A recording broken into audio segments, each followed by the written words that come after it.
नामुदुम सल्ली अला रसूलिल करीम अम्माबाद फ़ौज़ बिल्लाहि मिनश शैतानिर रजीम बिस्मिल्लाहिर्रहमानिर्रहीम अस्सलामु अलैकुम वरहमतुल्लाहि वबरकातुहू। मैं हकीम आसिफ अली राव।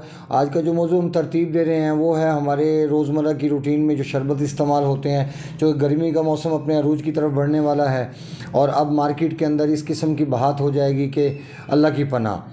नए आने वाले दोस्तों से गुजारिश है कि चैनल को सब्सक्राइब करें, बेल आइकन को प्रेस करें और कमेंट सेक्शन में अपनी राय से ज़रूर आगाह करें। इमली आलू बुखारे का शरबत बहुत रुग़बत से पिया जाता है, लेकिन हकीकत में मैं 19 साल से मैंने एक दफ़ा भी इसको इस्तेमाल नहीं किया और इससे पहले भी जब हकीम बनने से पहले भी इसको इस्तेमाल किया जाता था कि इंजॉय के तौर पे, मज़े के तौर पे, लेकिन कभी कभार।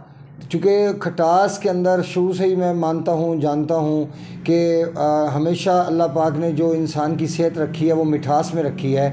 खटास में इंसान के लिए कोई सेहत नहीं।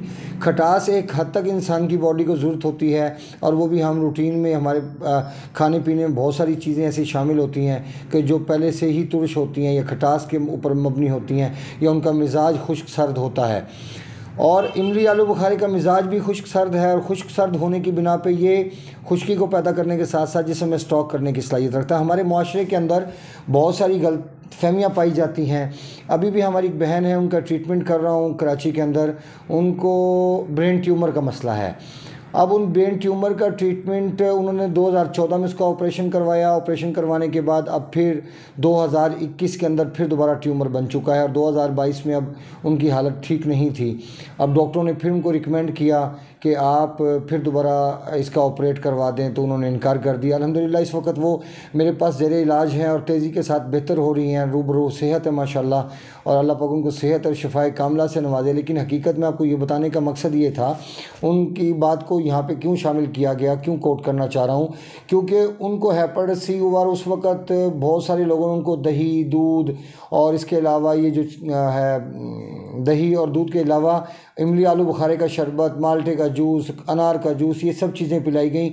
याद रखें, इन चीज़ों का इस्तेमाल हेपेटाइटिस बी हो या सी, ये ज़हर कातिल साबित होता है। ना ही टीबी की सूरत में इस्तेमाल हो सकते हैं ये शरबत, ना ही एच पेलोरी की सूरत में इस्तेमाल हो सकते हैं। और खुदा न खास्ता अगर ट्यूमर्स आपकी बॉडी में मौजूद हैं, अक्सर होता है कि हमारी कुछ बहनों को पीरियड्स के मसाइल का सामना करना पड़ता है, ट्यूमर्स बन जाते हैं यूट्रस के अंदर, जिसकी वजह से ब्लीडिंग नहीं रुक पाती। याद रखें कि ऐसी हालत में इमली आलू बुखारे का शरबत ज़हर कातिल साबित होगा और ब्लीडिंग को और बढ़ाने का सबब बनेगा, यहाँ तक कि ये कैंसर को भी डेवलप करने की सलाहियत रखता है। क्योंकि जो भी चीज़ खट्टी है, जब वो ताफुन का शिकार होगी, खून के अंदर जाके जब मुताफन होगी और वहाँ पे बदबू और गलाजत पैदा होगी, तो यकीनन वो आपके खून को गाढ़ा करना शुरू कर देगी और आपके रतूबात को सुखाना शुरू कर देगी, जिससे नतीजा ये निकलेगा कि आपका दिल बुरी तरह मुतासिर होगा, घबराहट और बेचैनी जैसी चीज़ें आपके सामने आएंगी, आपकी ज़ुबान का कलर सफ़ेद हो जाएगा, मज़ीद अगर पहले सफ़ेद है तो मज़ीद सफ़ेद हो जाएगा। अगर कोई इंसान अपनी ज़ुबान के कलर को ये देख के सोचता है उसको फौलाद चाहिए, फौलाद लेने से वो ठीक हो जाएगा, तो ऐसा मुमकिन नहीं। फौलाद जैसी चीज़ों का इस्तेमाल देखने में, सुनने में बड़ा अच्छा लगता है कि ये इंसान के चेहरे को सुर्ख करता है, लेकिन हकीकत ये बाज़ टाइम जब इसकी ज़रूरत ना हो तो ये चेहरे को सफ़ेद कर सकता है बजाय सुर्ख करने के। और इसके बहुत सारे नुकसानात मतलब मैंने अपनी आँखों से और भी देखे हैं। अभी जिन बहन की मैंने बात की, उन्होंने अपनी ज़िंदगी में इमली आलू बुखारे का शरबत बहुत इस्तेमाल किया, क्योंकि माशरे के अंदर ये ज़्यादा गलत फहमियाँ फैलाई जाती हैं कि हेपेटाइटिस सी हरारत से पैदा होती है, गर्मी के बढ़ने की वजह से पैदा होती है, लिहाजा मरीज़ को ठंडी चीज़ पिलाई जाए। अल्लाह के बंदों, अगर ठंडी चीज़ का इस्तेमाल करना भी है तो हमारे पास ठंड की सूरत में और बहुत सारी चीज़ें हैं। छोटी इलायची है, तबाशीर है, सफ़ेद अनार है, उसके अलावा हमारे पास चांदी है, उसके अलावा और बहुत सारी चीज़ें, सौंफ है, और बहुत सारी चीज़ें ऐसे जाती हैं जिसमें अब्रेशम आ गया, जिसमें चारे मगज़ आ गए, बादाम आ गया, सरदाई आ गई। ये बहुत सारी चीज़ें हैं जो ठंडक की तरफ माइल हैं, लेकिन इनका ताल्लुक जो जिन चीज़ों का मैंने अभी आपको एक्सप्लेन किया, इनका ताल्लुक इंसान के नर्वस सिस्टम के साथ है और इमली आलू बुखारे का शरबत का ताल्लुक इंसान के मस्कुलर सिस्टम के साथ है। आप जब दिमाग को क्रॉस करते हुए डायरेक्ट दिल के ऊपर ताकत देंगे तो उससे जिस्म में खुश्की मज़ीद बढ़ेगी और चूँकि अगर रतूबात दी जाएँ तो रतूबात तो किसी हद तक समझ में आता है कि चलें वो इतना नुकसान नहीं करेगी, लेकिन एक इंसान पहले ही तेज़ाबियत के अंदर खड़ा हुआ है और अगर उसको आप इमली आलू बुखारे का शरबत इस्तेमाल करवा देते हैं, क्योंकि ऐसी हालत में मसनूई हरारत महसूस होती है इंसान के जिस्म में और परफेक्ट हरारत नहीं मौजूद, क्योंकि आर्टिफिशियल हरारत तब पैदा होती है जब हमारे जिस्म में कार्बन काम कर रहा हो, तेज़ाबियत हो। जैसे बंजर ज़मीन की मिसाल ले लें आप, तो अल्हम्दुलिल्लाह अभी उनका ट्रीटमेंट करते हुए मुझे कम से कम 1 से 1.5 हफ्ता हो गया और वो माशाल्लाह बहुत बेहतरी की तरफ जा चुकी हैं और ट्यूमर तेज़ी के साथ रिमूव हो रहा है। लेकिन वो मुझे पता है कि मुझे क्या कुछ करना पड़ रहा है। वो पिछले तमाम कंडीशन जो उन्होंने इस्तेमाल की 8-6-7 साल की अरसे के अंदर जो नुकसानात उनको हुए, अब उसका अजाला तो होने में वक्त लगेगा, लेकिन हकीकत में वो उनका अगली स्टेज वो कैंसर की तरफ मूव कर रही थी। लेकिन अल्हम्दुलिल्लाह बर वक्त फ़ैसला ज़िंदगी को बेहतर करने का सबब बनता है। अब उनकी ज़िंदगी में कोई खट्टी चीज़ मौजूद नहीं और ज़िंदगी तेज़ी के साथ बेहतर हो रही है। लिहाजा अभी हमारे एक दोस्त हैं, उसके बारे में बात करूँगा। डॉक्टर साहब हैं, वो हमारे दोस्त हैं, डॉक्टर तारिक, जो वो भी डॉक्टर थे और नज़रिया भी उन्होंने स्टडी किया हुआ था। उनके साथ अक्सर गपशप होती थी, दोस्त बड़े अच्छे थे, तो उनके साथ गपशप होनी तो उनसे हमेशा यही बात होनी कि डॉक्टर साहब ये जो इमली आलू बुखारे का शरबत है ये बहुत नुकसानदेह चीज़ है। तो वो भी इस बात को मानते थे। लेकिन एक दिन कमबख्ती उनकी के लाहौर जाते हुए उनकी दोस्तों ने मूड बना दिया उनका कि आज इमली आलू बुखारे का शरबत पीते हैं, गर्मी है।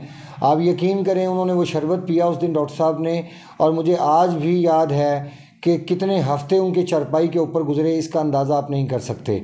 लिहाजा मेरे भाइयों, दोस्तों, बहनों, खुदा के लिए दुनिया में कोई भी चीज़ अल्लाह ने बगैर मकसद के लिए नहीं बनाई। ना आपको बिना मकसद पैदा किया, ना मुझे बिना मकसद पैदा किया। लिहाजा अपने आप को समझिए, अपनी कंडीशन को समझिए और टोनों टोटकों से इज्तनाब कीजिए। अपनी ज़िंदगी को बेहतर बनाने के लिए आप अपनी अक्ल का इस्तेमाल कीजिए, क्योंकि इंसान अपनी ज़िंदगी का अपने जिस्म का सबसे बड़ा डॉक्टर खुद है। अगर आप अपने जिस्म के मुताबिक फ़ैसला करना शुरू कर दें, आपको जो चीज़ नुकसान पहुँचाती है, जो फ़ायदा पहुँचाती है, तो कम से कम यहाँ से आपको समझने में मदद मिलेगी कि आपकी ज़िंदगी में कौन सी चीज़ आपको नुकसान पहुंचाई, इसका मिजाज क्या है, और फिर आपका मिजाज भी यकीनन वैसा ही होगा, इसलिए उस चीज़ ने आपको नुकसान पहुंचाया। और वीडियो को ख़त्म करने से पहले मैं आपको एक बात बताता चलूँ कि दुनिया में चूँकि हर चीज़ अल्लाह ताला ने किसी मकसद के तहत बनाई है। हाँ, अगर आपके जिस्म में रतूबात बढ़ जाती हैं या आपके जिस्म के अंदर हरारत बढ़ जाती है, तो दोनों सूरतों में हम इमली आलू बुखारे का शरबत इस्तेमाल कर सकते हैं। लेकिन ज़्यादा इसके फ़ायदे हमें रतूबात की ज़्यादती की सूरत में मिलेंगे, ना कि रतूबात की कमी की सूरत में। अगर रतूबात कम हो जाती है, खुश्की बढ़ जाती है, तो हमारे लिए अज़ियत का सामान होगा इसका पीना और इसका इस्तेमाल करना, क्योंकि ये जिस्म में रतूबात को मज़ीद खुशक कर देगा। और खुशक करने का मतलब ये होगा कि आपका जिगर डेड लेवल की तरफ जाए और खून क्लॉटिंग में तब्दील हो जाए, खून जमना शुरू हो जाए आपका।